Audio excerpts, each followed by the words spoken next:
You're listening to JW Raw with Eminem. We're live. We are live. Welcome to the show, ladies and gentlemen. Thank you for tuning in. We have a special guest today, the Mr. Attorney General Hector Balderas in the house. Welcome, sir. Thank you for having me. Excited to be here. Welcome to Jackson Wink. Yeah, Attorney General out of all the people, man.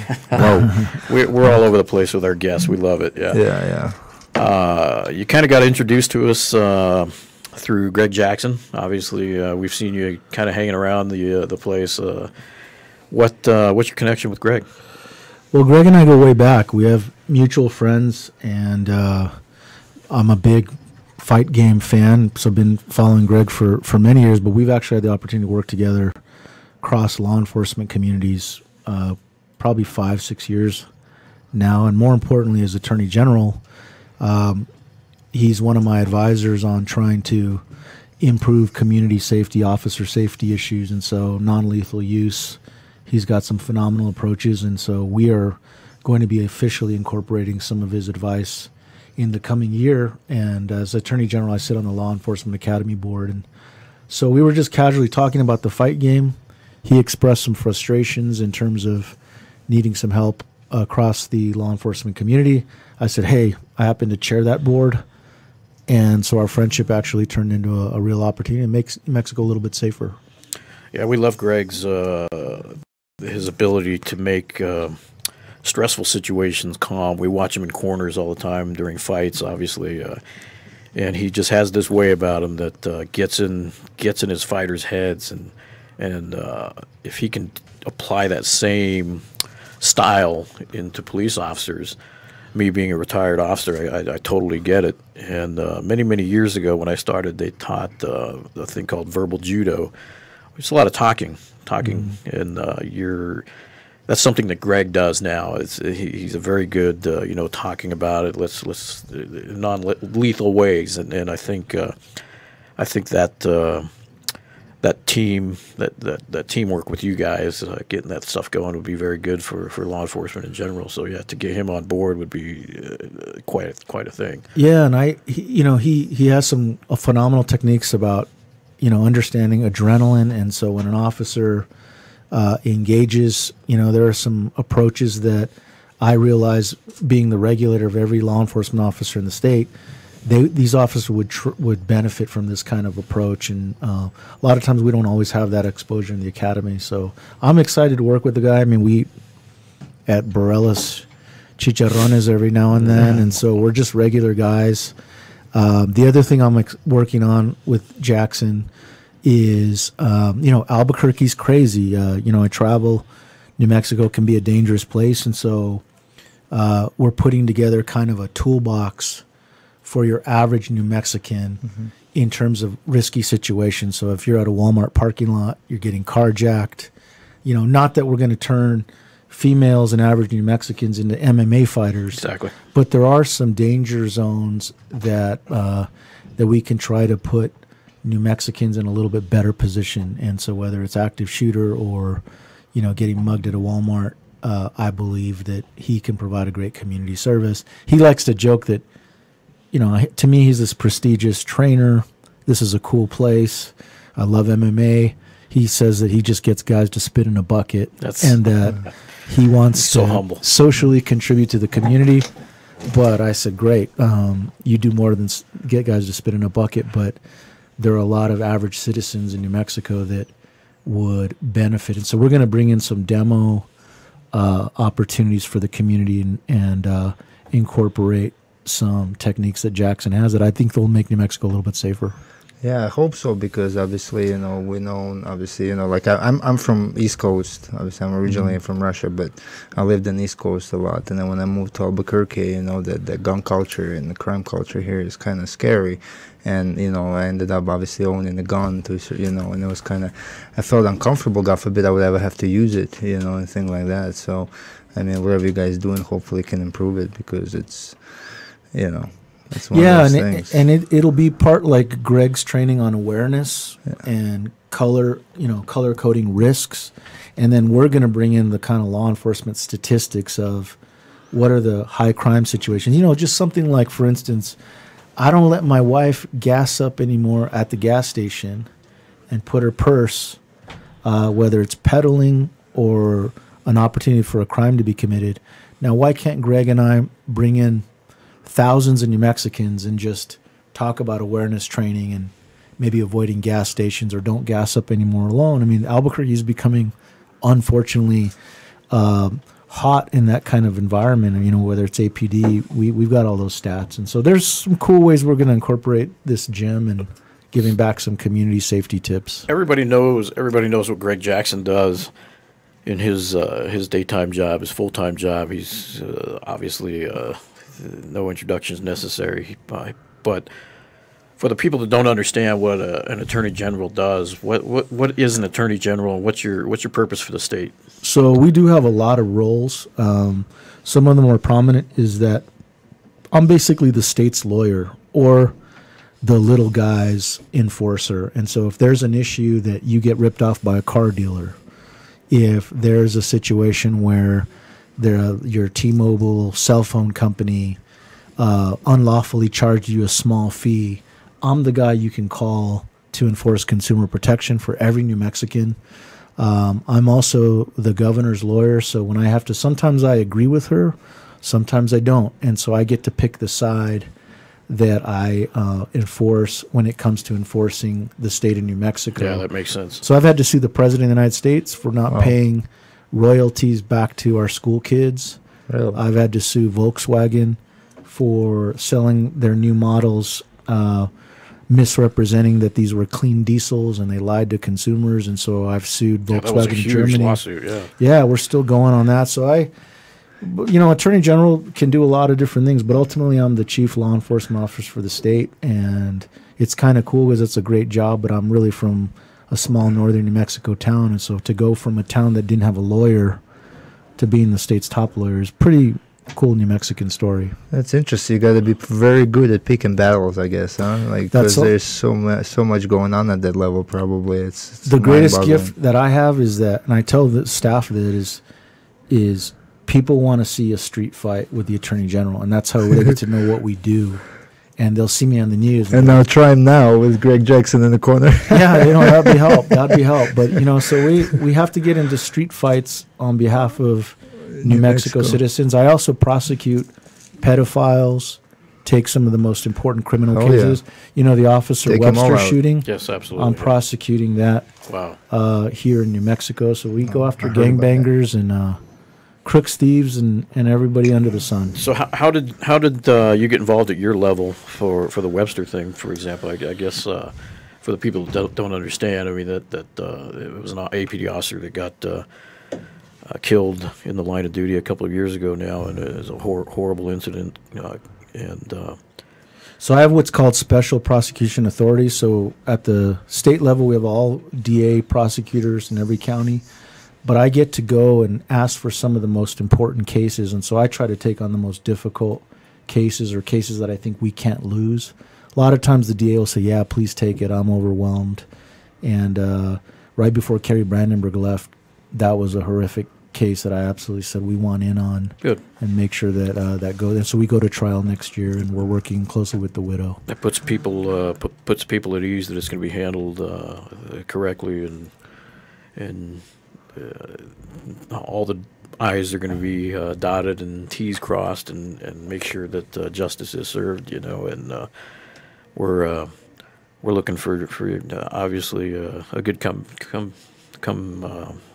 outcome of that, and it's depressing what happened with that, and so it kind of sounds like you're the you also have another role, I guess, with the state on the academy, the state police, the academy board. Is that what we heard something you do? Yeah, so I also make sure that we regulate all the training academies, and that's where Greg and I started to decide, what, we could actually improve the non-lethal use of force for law enforcement, but in a way that makes the community safer and the officer safer. And so I regulate every law enforcement license in the state of New Mexico.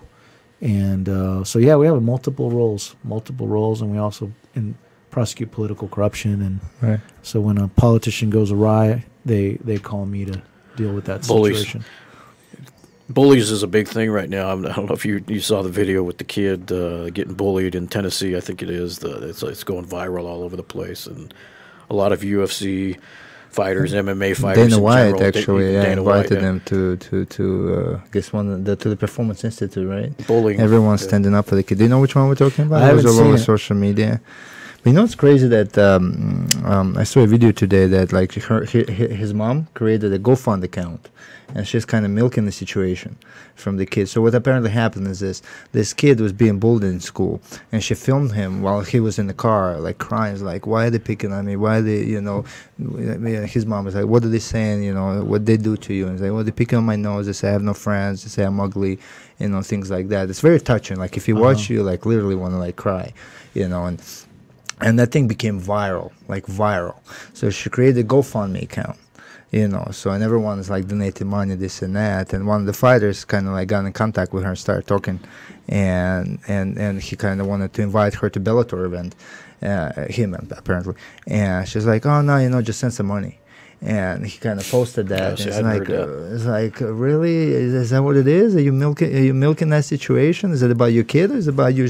Well, Christmas is coming. I want some, you know, I'm poor, and I want some. So it's kind of turned into that one. Kind of like I hadn't heard that part of the story. I just saw it this morning. Bullying I was is gonna- a huge issue that can turn into something horrible. You know, with these school shootings going on and stuff. We just had.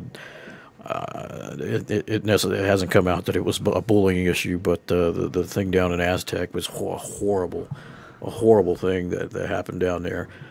But bullying is something that just seems to be. How do you stop it? a Like, big I don't thing even that know. Nobody understands how to fix it. You know. And It's good that the MMA community is standing behind that kid. I think is like, you know, helping people out with that type of thing and learning martial arts. I mean, I would assume that would be the best weapon against the bullies. You just learn, you know, self-defense and learn how to fight.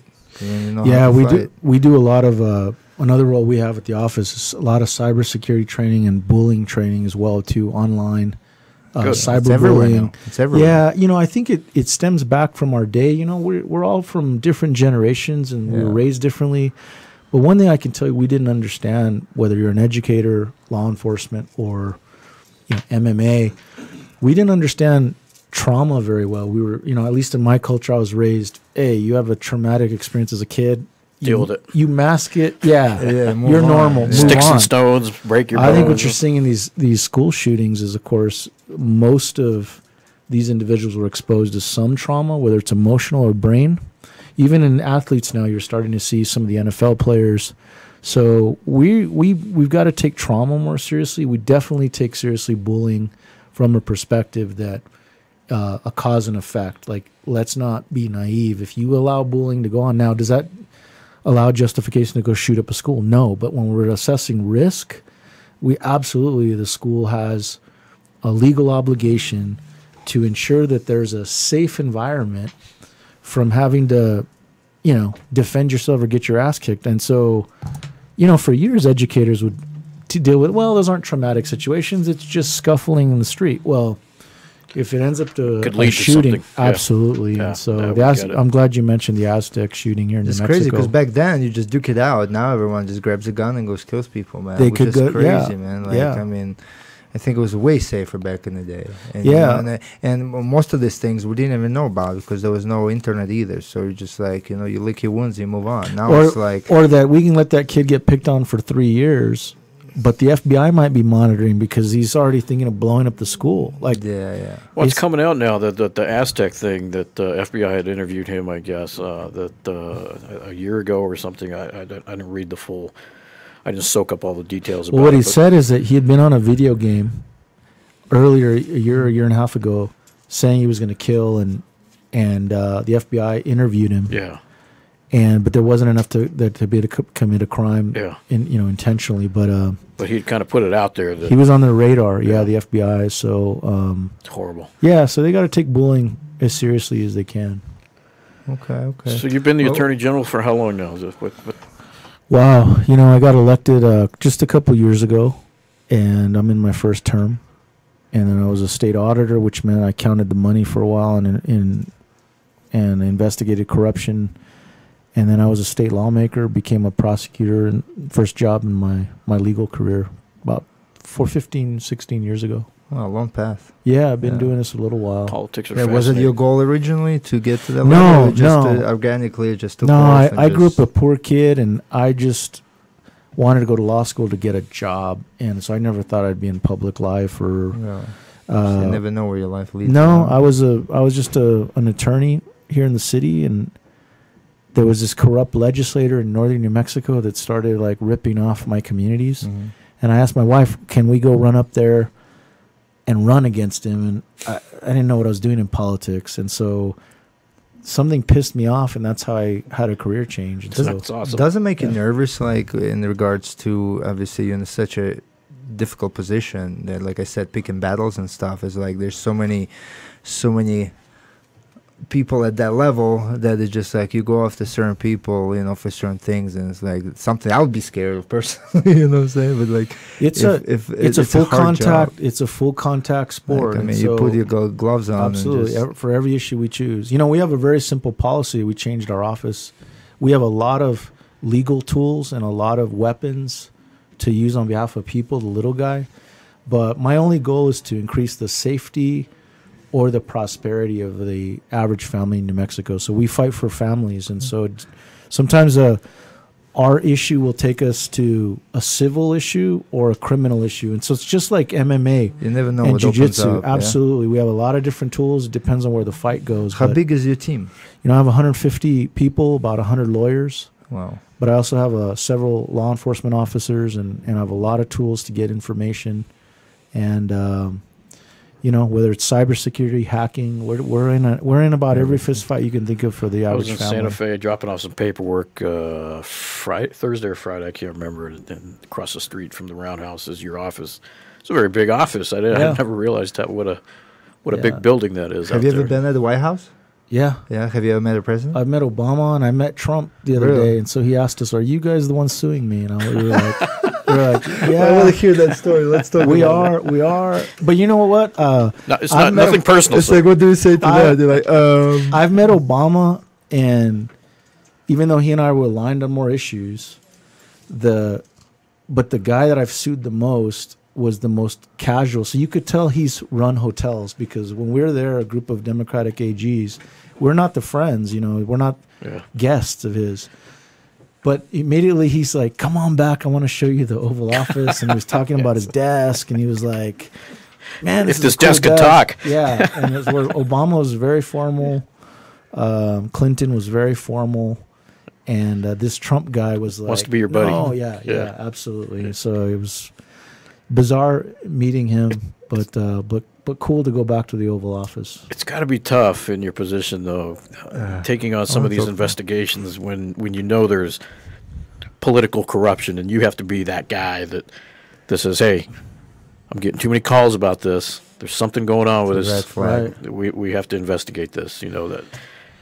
Nobody thought we were going to win our last corruption trial. We have to convince, a lot of people don't know, but we have to convince all 12 jurors. So if one juror thinks, "Yeah, there's doubt here," I lose my case. So imagine, in using a sports analogy, I got to win all 12 judges in order to win my fight in the court. And so it's a high standard of proof. And so we make sure that we've got all the right information and that we do the best job. But we have a great winning record. I mean, you get that evidence, right? That just a KO punch, right? Just Yeah. like boom, you're out. and that's what happened. On the last it's case, like they say, don't leave it in the hands of the judges. Yeah. You got to come up with something that's just going to solidify it. Just we like, were boom. convincing, exactly. Good. What's You know, something for your audience too, like my job takes me to go investigate Uber. If they breached your data and you use that was a big Uber, thing recently, little cases like that break nationally. The AGs in every state have the ability to get in those cases on behalf of someone like yourself. If you say, "Hey, I'm not sure, I got this weird data breach issue from my credit union or my credit agency. What authority do I have?" We're the kind of guy that'll write a nasty letter to these companies. And I was going to ask that who can bring cases to your office? I mean, what's the difference between saying, "Okay, I'm going to get an attorney, I'm going to go get Joe Schmo attorney, or I'm going to the attorney general? It's a great question. So I can't represent you guys directly for your own legal interest, but you can still bring me a case. So you can go hire your own lawyer for, let's say you've been defrauded by a company. You can get your own lawyer, and you'll have your own relationship with them. But for me, you can still bring me a case and say, hey, I think you need to look at this Uber issue or this Equifax. How many New Mexicans? I think I was affected. I got a notice, and it doesn't seem fair. I can look into your case for the whole state of New Mexico, the whole population of 2 million New Mexicans, because we might have to go after them on your interest on a state level. And so it just depends. I can't represent you personally, but I can represent you as a citizen in New Mexico. So you're representing the entire state instead of an individual per se. So it makes more sense. Okay, so that's kind of the clarity that I was trying to figure out for the people that don't understand. Thanks for explaining that, because you're not just like an attorney for hire per se. You're an attorney for hire for the state. Absolutely. I can bring a claim against a company on behalf of the state of New Mexico, which is why generally they don't mess with us, because they want to get back to business. They don't want to be battling our office. If a company owes money to the state, we usually collect pretty quickly. Coming back to meeting Trump. Like I want to. You want to talk Trump? I want to talk Holly Holm, man. Let's Trump first, then Holly Holm. Okay. So, what is it like? Like, I mean, I wouldn't even imagine. Like, what type of man is he? Like, how would you describe him personally for me? So he's different than on TV. On TV, he's always like picking a fight. You know, almost to me being confrontational, almost being talking about bullying. Yeah, he's a bully. Yeah. But in person, I really think he's a hotel owner manager that wants to show you his hotel. Show off. Big boss. At Big this point, boss. his hotel is White House. Exactly. Pretty much. I think that's mine. Yeah. Coming in.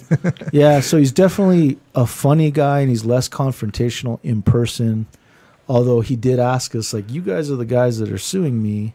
But then ironically said, but of all the political people, I've noticed UAGs get along with each other, and it's because we're united around protecting kids, non-political issues. Like, everybody agrees no child should get abused, no consumer should get ripped off, and so we tend to work better together. But when he asked you if you're the guy suing me, what'd you say? We said, yeah, we have to. We think you're wrong on the immigration issue, the travel ban. We think that you're not always following the Constitution. Like, all you guys have the same constitutional rights. And then it's not scary to go up someone like that, like Trump. Like, it wasn't for us, because you know why? Because we're independent. We get elected by the people, and we enforce states' rights. He enforces the federal rights, and we meet in the court of law. How many cases do you think been thrown at him? Probably like nonstop from all. Well, I know from us, the attorney generals across the country, we've already taken, between 10 and 30 positions against him. Wow.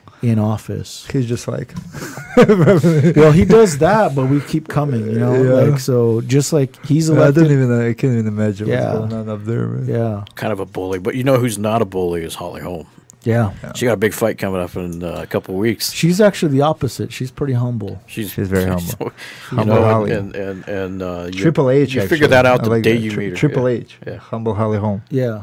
You going to the fights? No, I'm going to watch them at the house. And Okay. we're excited, and I think it's a great matchup for her. And we like, you know, as you know, in New Mexico, we're all in for our local stars, and so she's got roots here. And Holly, I think Holly shines at fights like that.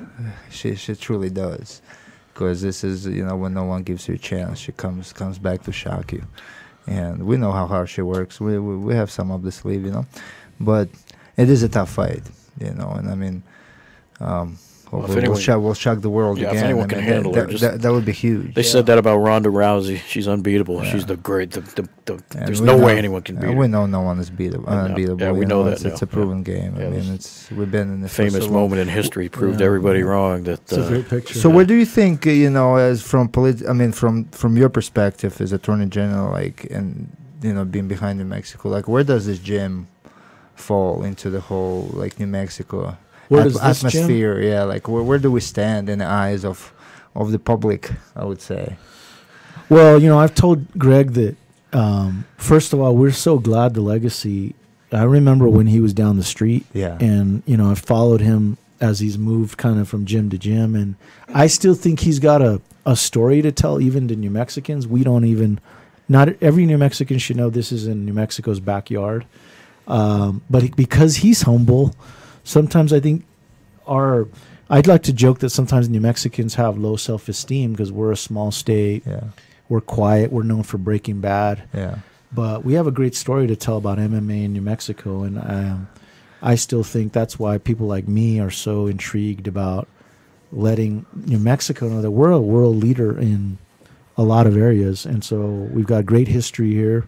We've got great culture, and I think that MMA, part of our fighting spirit and our respect for community comes out of this MMA boom in New Mexico. There's a lot of pioneers here, and you guys should continue to tell that story. Well, we have a great ambassador or spokesperson that you can use, and his name is Isaac Marquez, the Shermanator. I don't know if you've heard of him. I have Have you heard seen of that story right now? It's viral. It's like I love it. it's just one of those He's organic one of our greatest moments. fighters now. Well, I have yet to meet him, but I want you guys to make sure I meet him. You know, He comes you got to come Thursdays. Let's just pop in on a Thursday when you're in around town. 12. Yeah. He comes in and watch. You're gonna get a lot of hugs. Yeah, he's a hugger, man. He's a hugger. He don't Don't care don't who even you are. extend your Yeah. hand to him. He's just gonna hug well, you. we want to recognize him, and I thought what Diego that'd be did for great. him was great. You know, I don't know if you guys know, but I have a special needs middle daughter who has wow. Down No, syndrome. we didn't know No, that. Wow. so when I saw that story, I was Yeah, like, that's- man, what a great. And What a you know great- it just happened. Literally, it just happened. It was not forced. We've told the story a few times now. We're telling this on an international level about how it all came to be. He just walked in with his caretaker off the streets one day, he being a fan, and happened like to run UFC. happened to run into Diego Sanchez in the lobby, and Diego took the time to say hi to the guy, you know, and Diego tells a story about how he said he wanted to be a fighter, and Diego's like, well, do you want to just train, or do you want to just say you're a fighter kind of thing? And he said, no, I want to fight. So Diego says, well, come on Thursdays, I'll train you. And sure enough, like clockwork, every Thursday, Diego and his caretaker come, and Diego spends an hour, sometimes more, with them. And this became guy's very actually good getting friends, good. I mean, yeah. it's not just. He's an intelligent guy. I mean, Yeah, it's he's a very it's good not like kid. he's just doing it for pretend. He's taking this stuff serious, and Diego's taking it serious, which is so cool. Well, and I think it's so compassionate, because I think we have a misunderstanding of people with disabilities is that we underestimate their passion. And so when I saw this guy getting in the ring, like he's taking it seriously. You know, like my daughter is a flamenco dancer, and no one thought Wow, see, that's she would cool. dance with a professional flamenco troupe. She's the only disabled person in the group, but the passion is what they overcome from their limitations, and so they just need an opportunity. And so when I thought, Diego, what a class citizen to just what I call that leadership, because he's also opening the Absolutely. door with how we should treat people with exceptionalities and disabilities. Absolutely. Yeah, we're getting messages, calls like nonstop, and it's like, and it wasn't even anything like other Peter, really. Like people, you get a lot of things people say this and that, and many wrong. Did they say we did it for many wrong reasons? Just that wasn't even the case. I just shut down a troll the other day Yeah, it on was our like social one of those media because organic this guy thing- literally said, "You guys are just doing it for the publicity." I said, "Do you realize who we are? Yeah. We're Jackson Wink. Yeah, We don't you need need to do publicity. it. You don't need to We don't do need it. publicity. We've got I mean, look at the pictures Yeah. on our walls. This was People a will genuine, say some mean things. That's Yeah. like talking bullying. It's like, hey, like Diego should have knocked him out or something like that. What are you truly saying that? Yeah, Like, and It's we a keep ci- coming back to that. It's a but- civil rights issue, and so you got to make sure I meet the Sherman. Well, Please do come in on Come Thursdays. Thursdays, if Thursdays you ever around have- noon. He's here. Or we'll pass maybe your information to Diego and Yeah. Take a Send field trip Sherman out to here. Santa Fe, Maybe to the they office, will- maybe. you'll link up somewhere else if you're too Yeah, busy. that'd be great, because we do want to recognize what those two did for the community. That was That'd be That cool. would be cool. so awesome. Diego Yeah, that would was love cool. that. Yeah, he would genuinely. Yes, his previous question I was asking about, our position in New Mexico. It's actually sometimes like I'll go out in town somewhere and it's not that just like people ask, what do you do, whatever, and you'll mention like the gym, and like there's still a lot of people don't know about this place, which sometimes like, really? Yeah. You know who Holly Holm is? John Jones? I mean, Holly will know, but like where she trains, or like Jackson Wink. they're like, really? Like, we didn't Well, know there's this also a gym in misconception about what you're doing here too. True. It's not just like you're not just hitting bags and being violent. It's a phenomenal sport, and you guys are teachers, and I think we need to tell that story a little bit more to the mainstream I think so, and community. I think from your from your levels, I think the public will find out more. With you linking up with Greg and doing these things, I think it's a good thing because it'll spread the word out. Well, we know you're an extremely busy guy, and you've been extremely generous with your time, and we hope that you are able to work something out with Greg and our team. We're anything you need to help us make that happen. We're obviously here. Just say the word, and we'll. Well, I appreciate it. I'll be back, and then I will be back on your show to promote the public safety training that we want to do for absolutely women, victims of domestic violence. Heck or yeah, 100%. Come absolutely. on by. So we'll be back. We'll spread it around. Back in a few weeks. Please do come back and just let us know. Yeah, I mean, there's so much, so much to talk about. Just like even like 30 minutes, 1 hour is not enough. There's so many topics and stuff.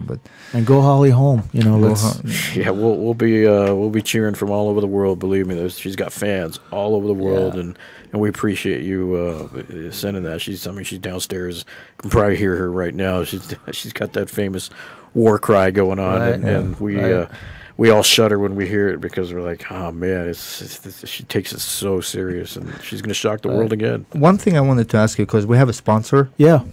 It's a CBD boutique here in town, local company.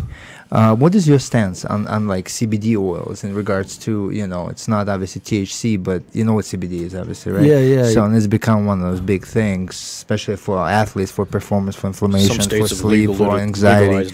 It's one of those things that just like, where's your stance on it? What do you think of it? Like, is it legit? Because like you read about it, a lot of things, and and then you like don't understand. Is it truly like legal? Is it truly illegal? Or like there's many confusing information. But then it's available in all the stores. It's available online, and a lot of athletes are turning into. And I've been taking it, and it helps me with inflammation for my lower back, helps me sleep and stuff. Like, what's your stance on that? I know we've been asked to look at that issue, and so we generally take, is it first legal? Is it safe? But we're proactive, and so you'll probably be hearing a position from us as consumers that you should be aware of probably in the next couple months. So it is in the works, right? Yeah, because I think there's questions, and so there's a lot of questions, and especially us being next to Colorado, and with the legalization of marijuana there, these products are becoming like widely available, and obviously we actually help with the medical marijuana licensing, and then we're getting to weigh in on what's a safe way for even like marijuana to be legalized in a recreational way. So our office will be involved in guiding the state. Do you think it will ever happen here, that they will become legalized? The polling is that New Mexico is about 55-60% are okay with recreational marijuana.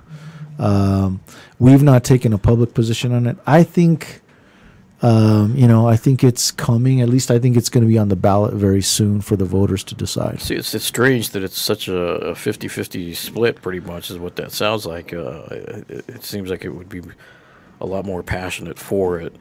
I just don't see justification of arresting people for like recreational use, man, and keeping jails occupied. Yeah, we definitely that cause no harm. We definitely don't want to criminalize, choices and certain uses, drug uses. One of the things that I didn't talk about is I'm at the forefront of battling the opiate epidemic, and so that's one that needs more attention. That needs a lot of attention. That's Absolutely, bad. But we'll cover that the next show when I come on. Thanks for the fight you do, and on behalf of Jackson Wake, we appreciate you coming in today, and we will talk to you again. We're going to hold you to that.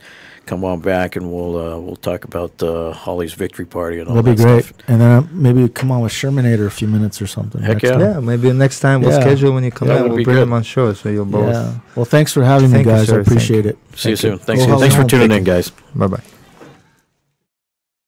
Through these doors walk the greatest fighters in the world.